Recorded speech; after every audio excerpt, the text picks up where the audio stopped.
Guruve Gaurachandraya Radhikaya Tadare Krishnaya Krishna Bhaktaya Tad Bhaktaya Namo Namaha Vancha Kalpatarubhyascha Kripa Sindhu Vayevacha Patitanam Pavanebhyo Vaishnavebhyo Namo Namaha Jaya Shri Krishna Chaitanya Prabhu Nityananda Shri Advaita Gadadhara Shivasadi Gaura Bhaktavinda Hare Krishna Krishna Krishna Hare Hare Hare Rama Rama Rama Hare Hare. Dhanavat Pranam devotees. So this is a brief response to trying to catch up to some of the Q&A questions and answers that have been posted previously that, as I mentioned frequently, I'm trying to catch up on some of those. So 2 questions had come up previously, and one question was regarding Jai Sadan Siddhaprabhu, Dhanavat Pranam, and all devotees. So one question that had come up was the nature of questions and answers, and why it appears that in some cases our Guru Varga, our Acharyas, have given different answers to the same question. And in part, I think I've explained before that questions and answers are Adhikara based. Adhikara means according to your eligibility. So eligibility, I don't want this word to be connotated in the wrong way. Eligibility means the basis of your bhakti maturation will determine the ability to truly digest and act on an answer. It could be that if you ask a question and an answer is given at perhaps the adhikar of the person answering, the person asking the question may not be able to digest it, and therefore that was not the best answer for the adhikar of the person asking the question. So I'm giving an example. There is a perennial issue around the jivas falling from the spiritual world or not. So a lot of the discussion many times hinges around the fact that devotees will say the question had been asked to our Srila Prabhupada and he answered in a particular way. Of course, we know, I'm not particularly talking about that issue. Remember, I'm just extracting it as an example of question and answers in Adhikara. So many devotees will say, well, we asked this question to Srila Prabhupada and this was the answer that he gave. Of course, factually speaking, Srila Prabhupada has given answers to this question in 2 ways. One was an ontological answer, which means an answer which simultaneously described an ontological reality. Ontology means the very nature of something, the being of something. So one answer he gave was regarding the ontology. For instance, Srila Prabhupada has mentioned, we were all originally Krishna conscious. Devotees, give me 1 second. I want to check on my Tulsi because it's raining pretty hard outside. I just want to make sure she's okay.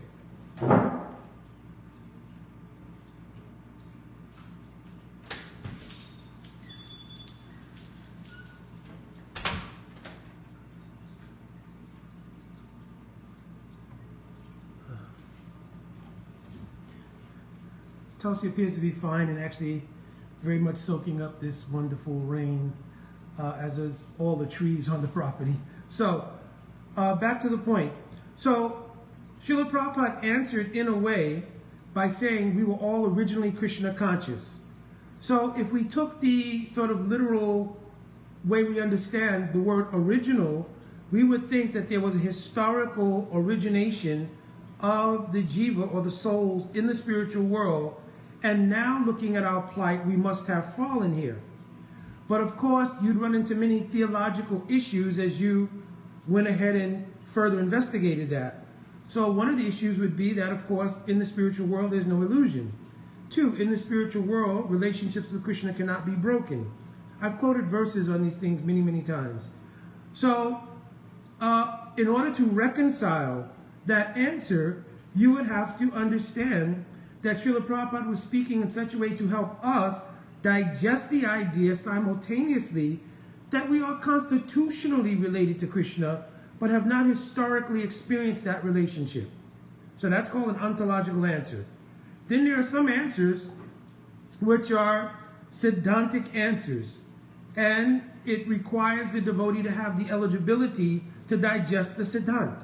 So in the 7th canto, Srimad Bhagavatam, Srila Prabhupada clearly describes, in the case of Jai and Vijay, that unless, in his purport he mentions, unless there is something to be done on behalf of the Lord, that no one falls from Vaikuntha. So that erases the misconception about the word original and perhaps digesting that in not mature Adhikara as indicating we fell from the spiritual world, etc., etc.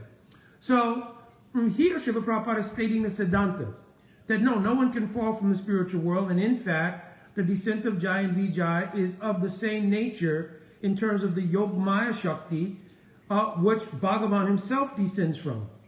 So, like this, by hearing the Siddhanta, now in some maturation, maybe what could not have been understood by that answer previously, now in the 7th canto of Srimad Bhagavatam, Srila Prabhupada is clearly making this statement, and perhaps to adjust to whatever misunderstandings were gleaned from his original ontological statement.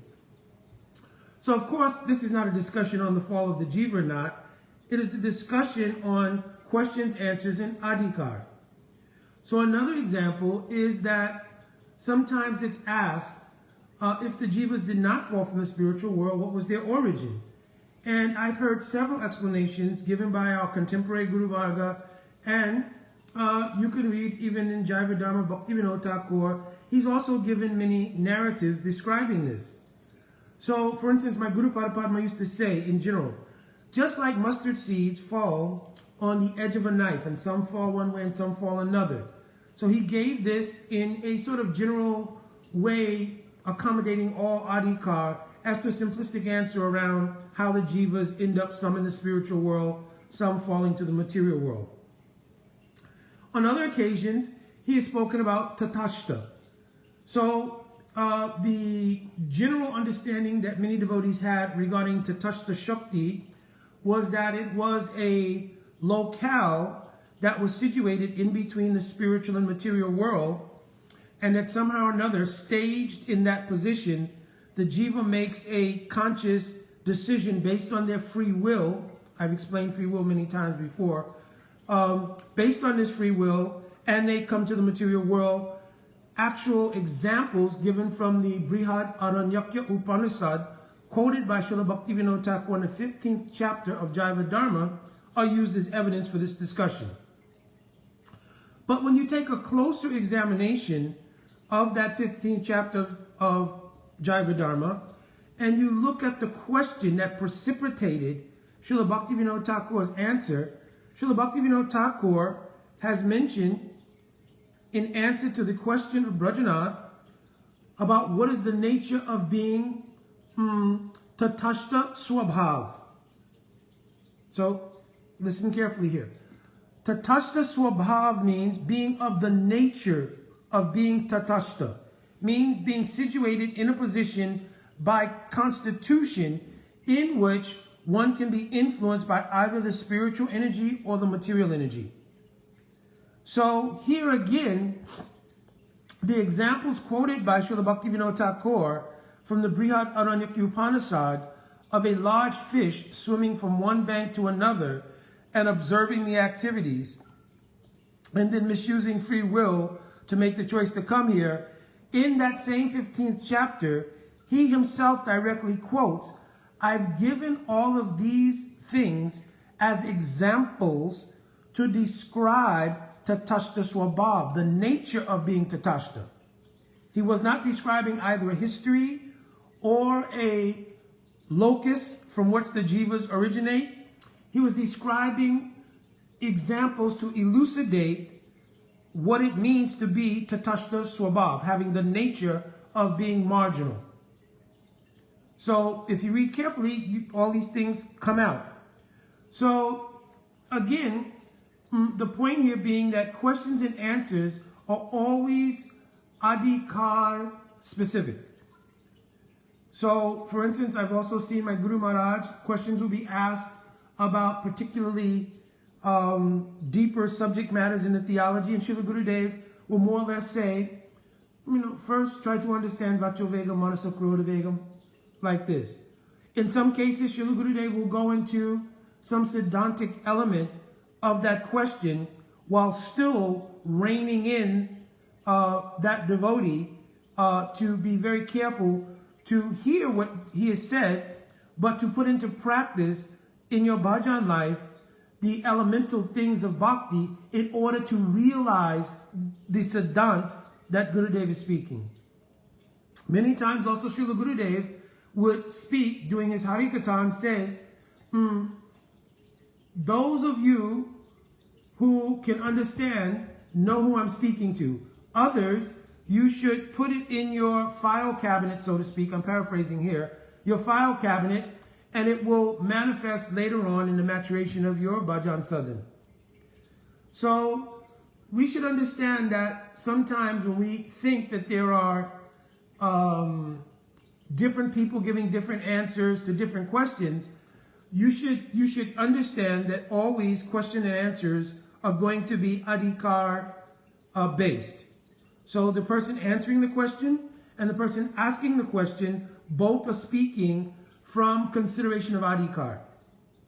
So for instance, if you are giving a lecture in a college university and you do not know the status of the devotional maturation of the audience, then of course we speak pretty generically about the realities which are digestible for the experience of the audience, like the soul is eternal and the body is temporary.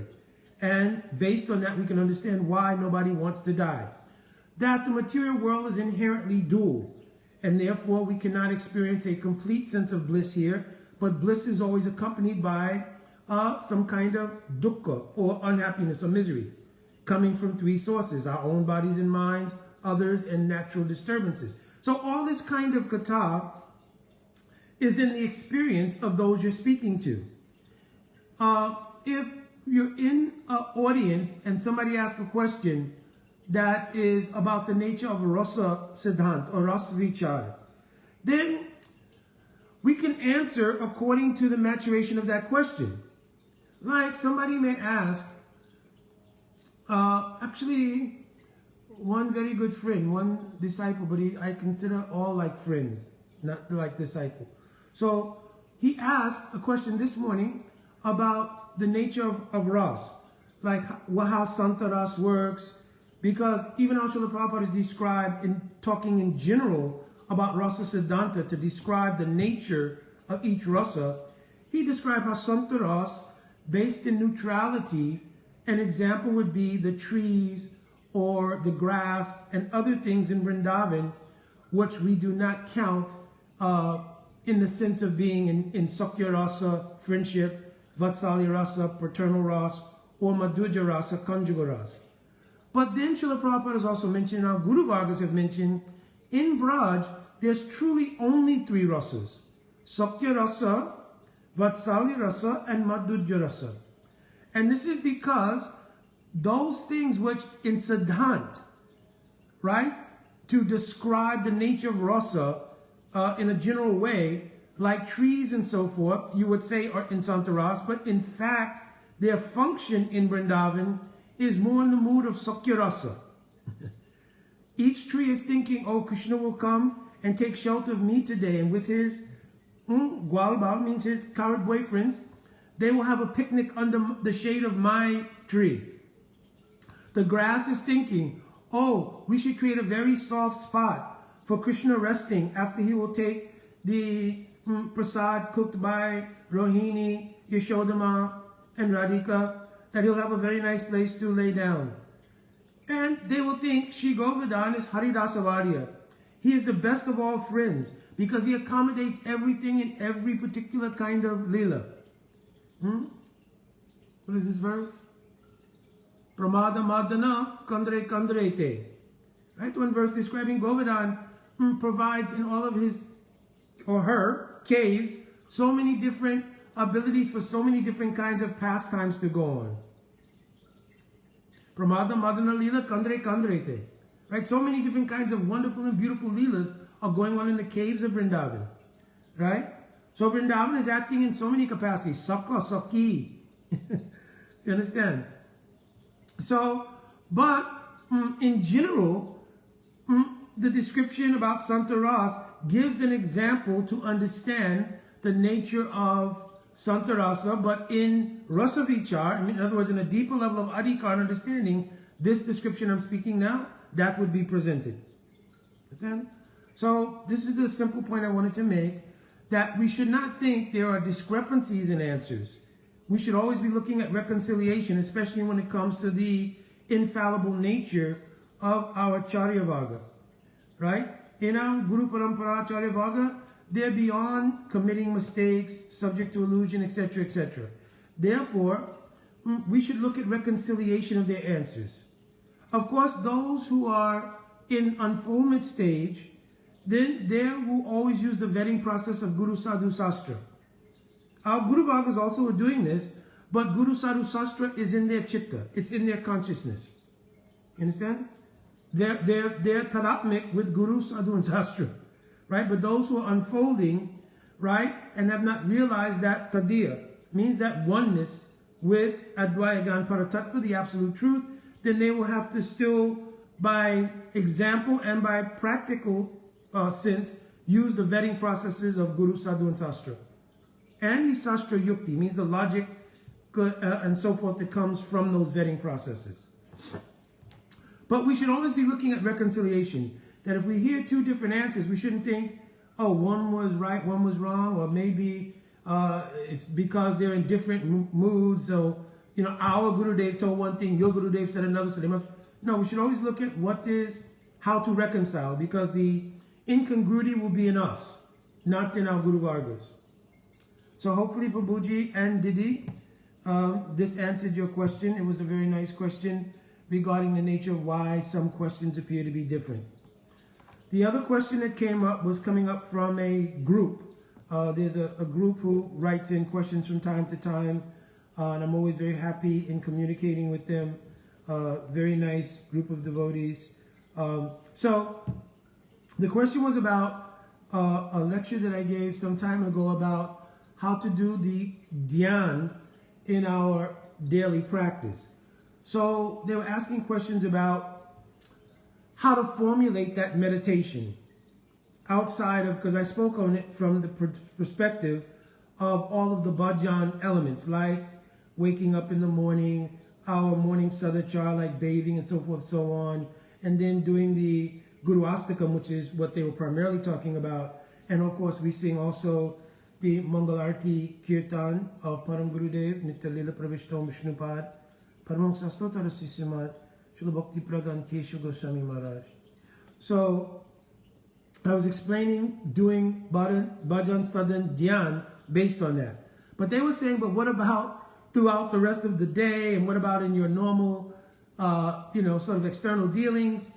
So here, the thing will be, one should try not to lose the consciousness of the abhiman, means the self-conception gleaned from the dhyan of doing your Harinam, your Diksha mantras, your bhajan sadhan, Mangalarti, etc. You should try not to give up that internal conception throughout the day, even though there may be many impressions coming from the external world.